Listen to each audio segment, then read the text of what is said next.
Welcome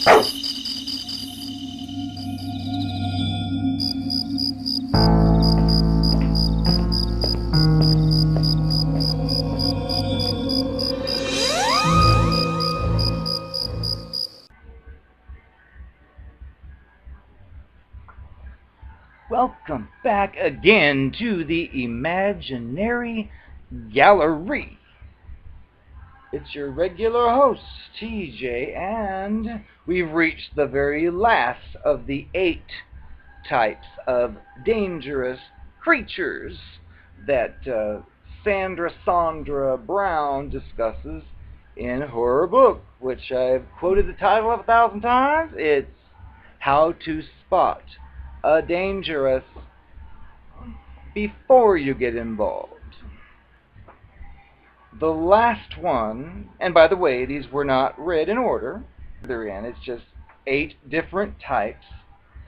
And as we've mentioned before, the 8 types are not necessarily exclusive, which means you can be one or part of one type and overlap with another type, kind of like the cluster B disorders or personality disorders themselves. They overlap. Like, let's say they all lie, but this one doesn't have any empathy, but this kind does, and whatever. But we're talking here about danger, which you could also say toxic. So remember the story of the poison. You got 2 cups of liquid. One of them is lighter fluid, and one of them is gasoline, and you don't want to drink either one of them. And you can sit there for hours and say, well, gee, is this gasoline or is this lighter fluid I'm about to drink? But it doesn't matter. It's poison. So, the last one on the list, save the best for last. It's the emotionally unavailable person. What's the harm of a little extramarital fun between adults? Or, how can a person who really digs his or her hobbies possibly hurt you? Keep reading. Plenty of targets are lining up to tell you just why Donnie is a highly dangerous date. Glad she used Donnie, because that can be a boy or a girl. So I don't have to say all that. So she talks about Donnie. These bad boys or girls sadly qualify as a target's #1 dating choice among the various types of dangerous partners. That's because their dangerousness, when compared to that of other contestants described in this book, may not even be apparent to the potential target partner. We often think the word dangerous only applies to those who are violent or abusive. Yet the emotionally unavailable person wreaks more havoc and causes more targets and partners to seek counseling than most of the other kinds of dangerous people. Still, many targets overlook the dangerousness and fail to see it for what it really is, which basically is a threat to your happiness. The emotionally unavailable person shouldn't be considered serious dating material because its emotions are connected elsewhere. Even if superficially, its attention is directed towards its career, education, or hobbies, or it's married, engaged, seriously dating someone else, or not quite out of a relationship. Heard that one before. For whatever set of reasons, it just doesn't have emotional energy for you and probably never will. One type of emotionally unavailable partner devotes most of its time and energy to its career, job, educational goals, or hobbies, or to some combination of these. The point is, emotionally unavailable people are fixated on parts of their lives they find much more interesting or important than a relationship. It could be a motivated career climber with its eye on only one thing, and it isn't you, it's the next promotion. Or maybe it's juggling graduate school while holding down two jobs. Perhaps it's getting a pilot's license, working towards a black belt in karate. Maybe it's a running freak, stamp collector, or a chronic camper. It may live for fly fishing, computers, or rock climbing. It doesn't have a wife or girlfriend and doesn't really want one, even if it says it does. Instead, it has interests that are so all-consuming that dating and relating count only as second thoughts. Sure, it'll drop by your house for a quick romp in the sack, but then off it goes to what really interests it. It'll squeeze you in once or twice a month between swap meets, work commitments, or competitions. Its finances, weekends, vacation time, and emotional highs are reserved for its other interests. It may swear that just as soon as this training season or this super hectic period of its life is over, there will be more time for you. Or it may be honest enough to tell you it doesn't want to get involved in a serious relationship because of its other commitments. Yet, it's usually more than willing to keep you and your emotions engaged in a friendship or a casual dating relationship that leaves you unavailable to pursue relationships with other, more available partners. Sandra says she is sure that this is the dilemma presented by trying to have a relationship with the Lance Armstrongs of the world. You will always remain secondary to its other interests. Add to this the fact that people who are really into their hobbies tend to have more than one hobby. They have a varied and wide-ranging group of interests that perpetually keep them tied up. Now, Sandra is not saying that being passionate about one's career or hobbies is a negative character trait in a person. It's positive and healthy for a person to be interested in his or her life. Just be aware that there are plenty of people out there who have satisfying and busy careers and hobbies, yet still have time and energy for a healthy, intimate relationship. Now, Sandra is saying that some people seem to remain chronically unavailable for a long-term, serious relationship. They will always have a reason or reasons why they just can't get serious with you. That's what qualifies them as emotionally unavailable.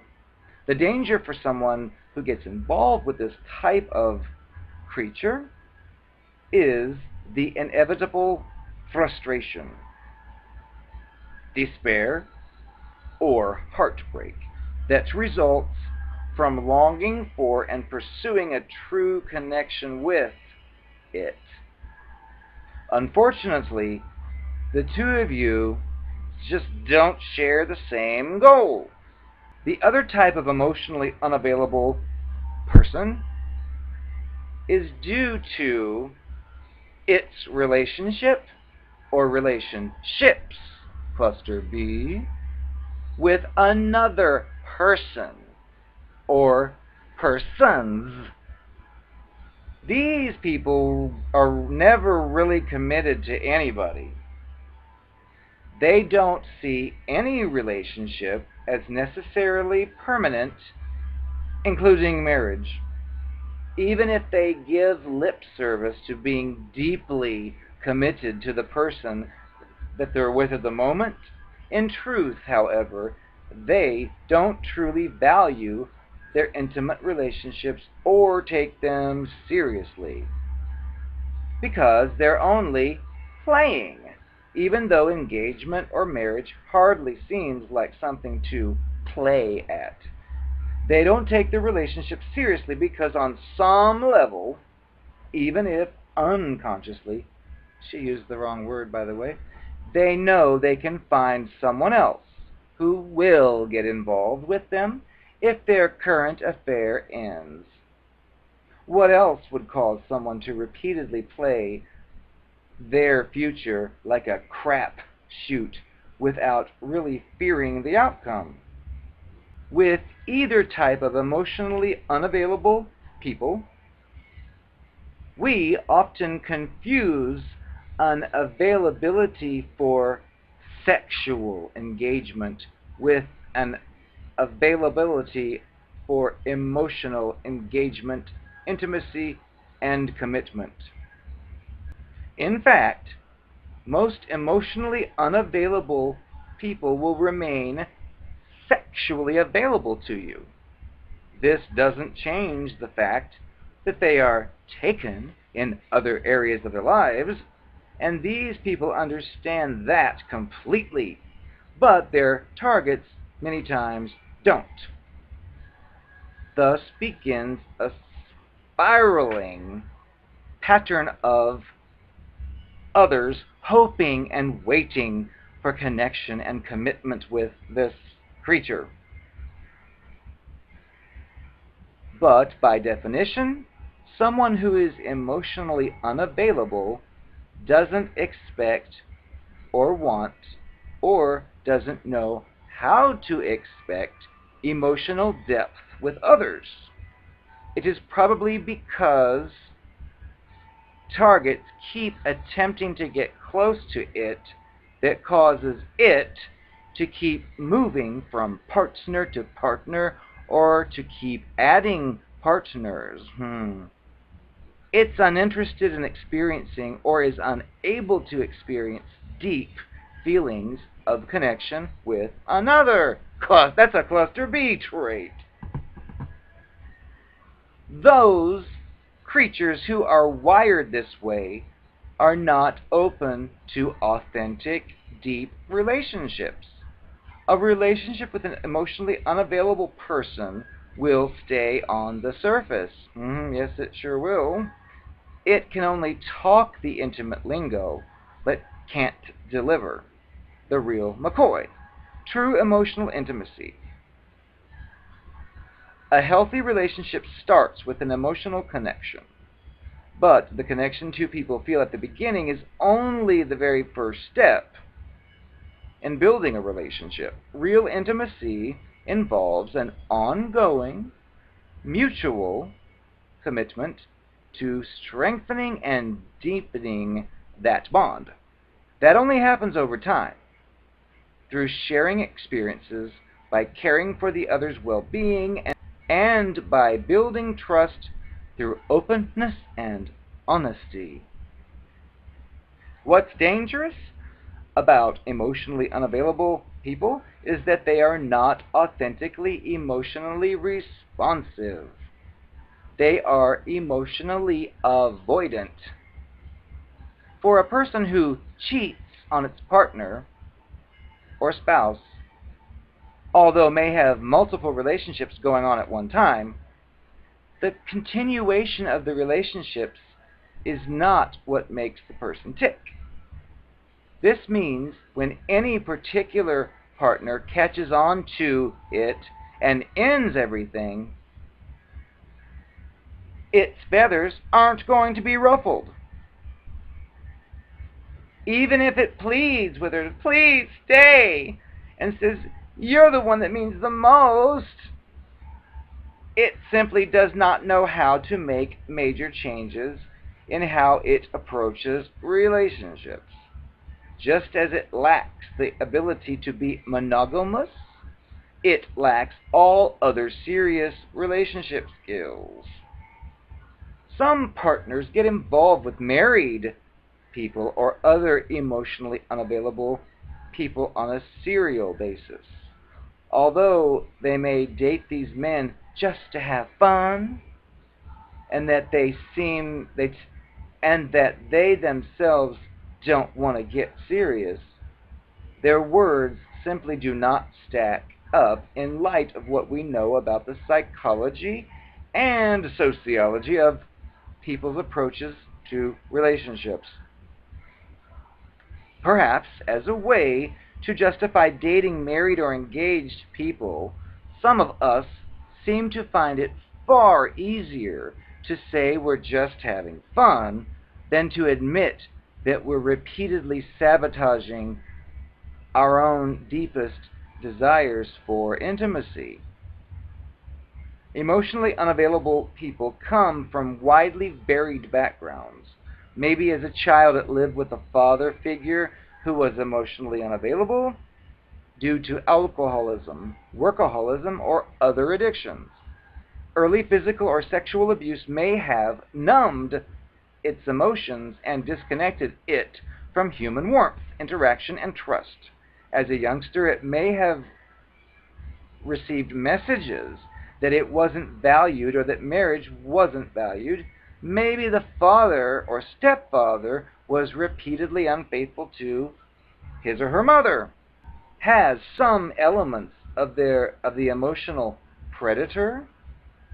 It will come across to you as a devoted father, mother, husband, wife, or as an upstanding citizen of its community. Remember, many dangerous people come in combo packs. Never discount the possibility that your emotionally unavailable partner may have multiple hidden lives.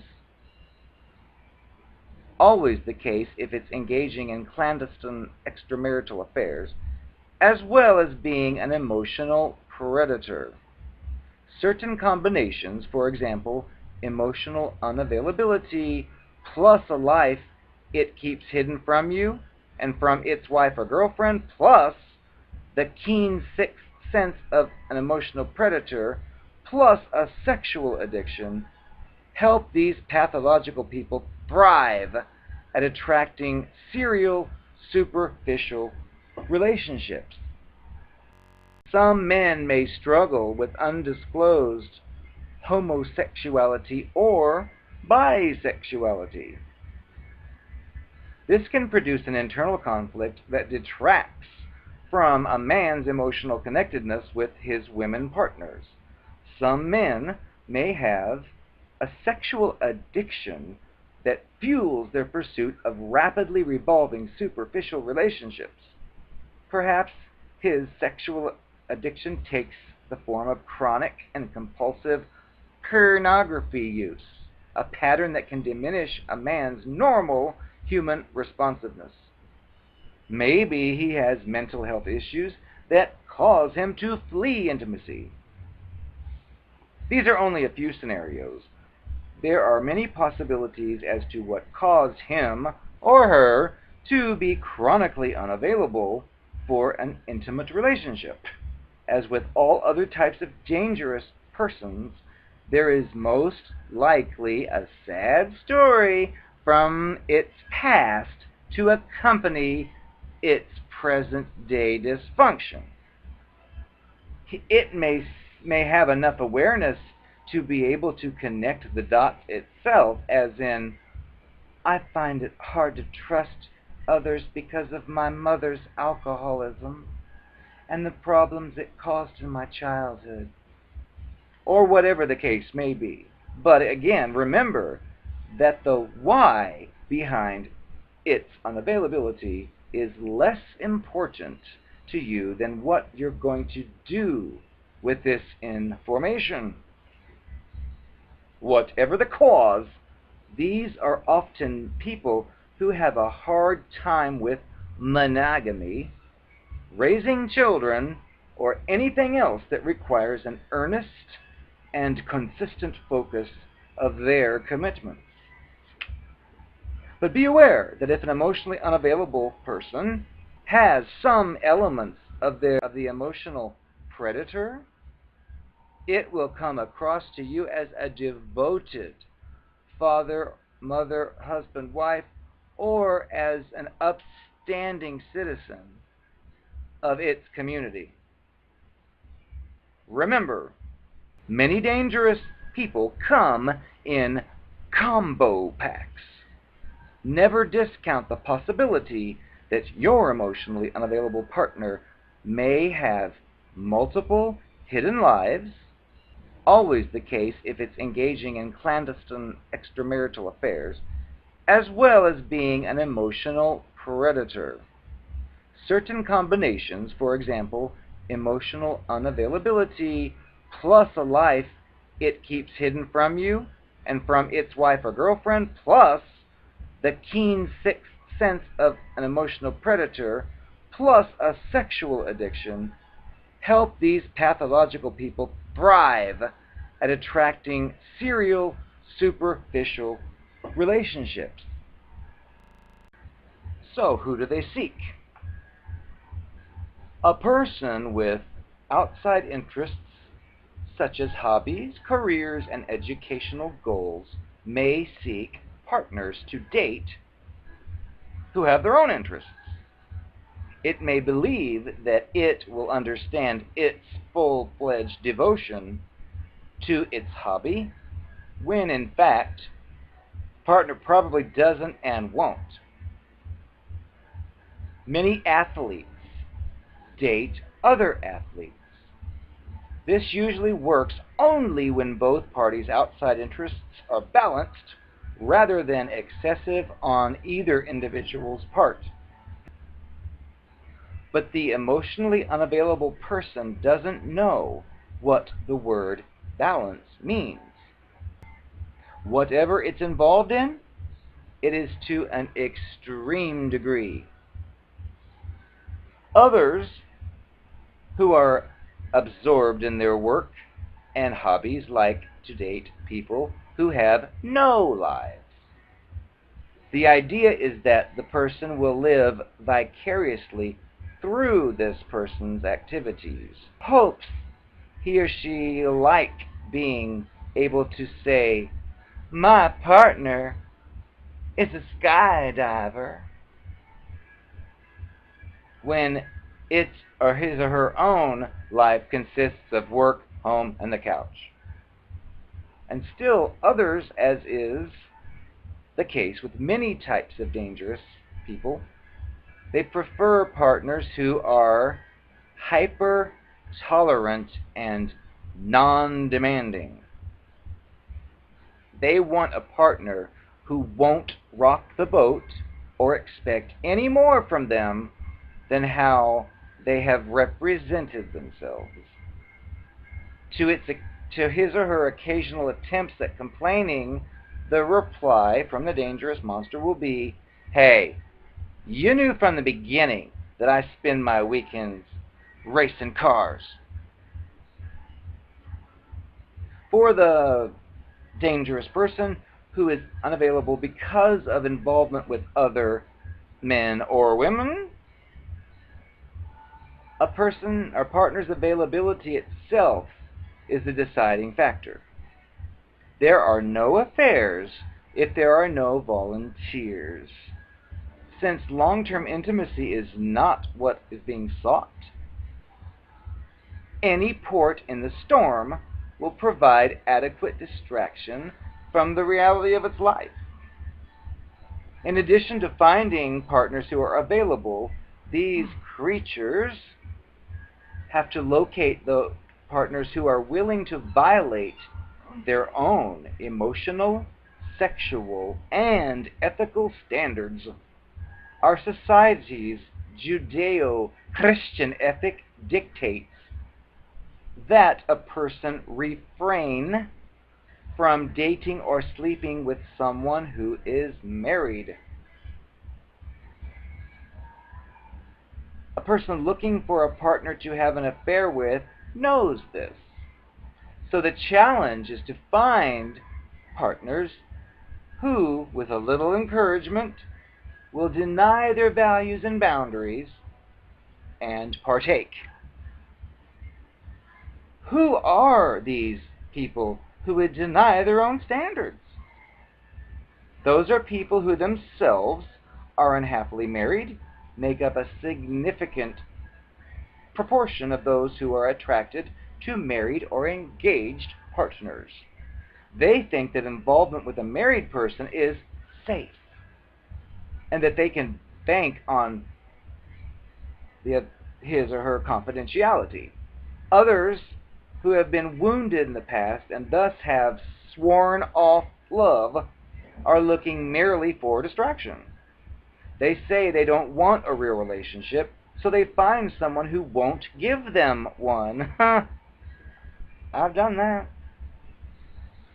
Targets who battle with low self-esteem feel only worthy of part of a relationship. Many who have been abused cannot fathom a nurturing relationship. They are good candidates to accept a part-time person. Interestingly, when questioned, many of these people say they didn't want to date a married person, but they still overrode their own red flags and their values. With each married person, it became easier and easier to enter and stay in these go-nowhere relationships. Now we're going to talk about men only, I suppose. Womanizers also look for women who will believe their stories about their home life. Very few of them tell the partners how happy they are at home, how wonderful their wife is, and how he's just really wants to have an extramarital sex with no strings attached. No, that usually isn't the storyline. The storyline goes, no one has ever really loved me, and certainly not my wife. She nags because I cheat, doesn't appreciate me, wastes money, runs around on me, is unmotivated and won't work, has let herself go, hates sex, doesn't listen to me or talk to me anymore. Or, best of all, our marriage really ended years ago. We just haven't finalized it yet in the courts. I've heard that one before, or pretty close to it. We, unfortunately, take this hook too often. We really do believe that these issues are this person's only problem. We are sure that we will be able to provide something that she never did, and that we'll be able to make this person finally feel loved, listened to, appreciated. Once this person's loved, we believe, it won't run around on me.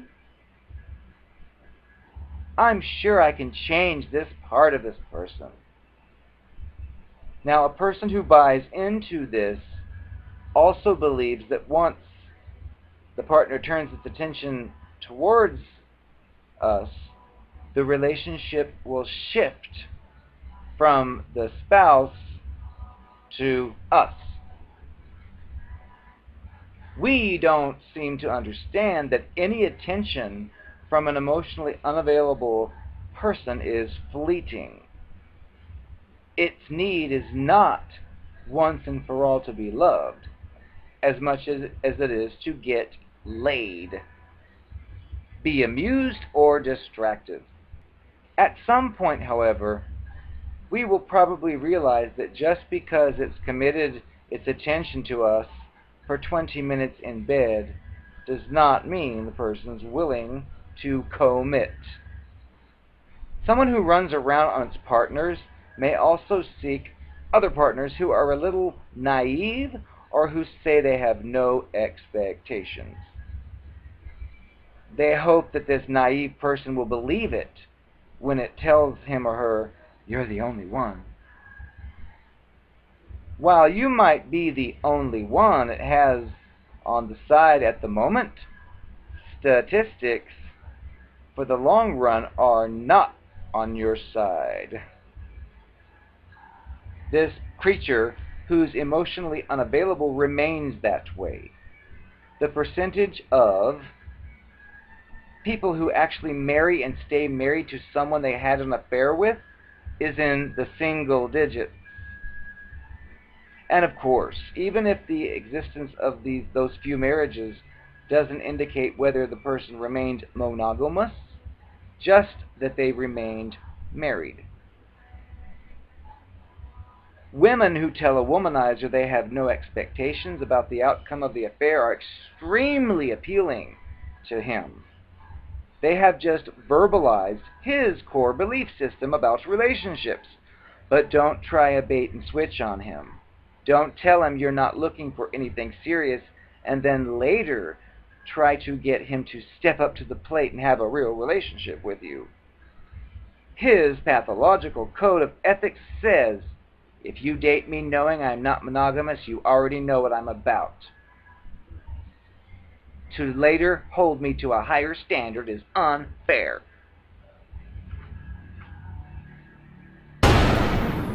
Hello? Hello? Did you hear what I just said? I think we can make it work between the two of us. Oh, that was just a phase I was going through. Who is this that keeps texting you? No, let me find out. Give it here. Did you get rid of the bitch yet? And come to me, I'm waiting. Who is Tamika? Tamika, who is this?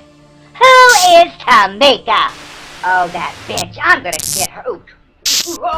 I made a mistake. I was just trying to see what you would do. I've got someone else outside, so... First,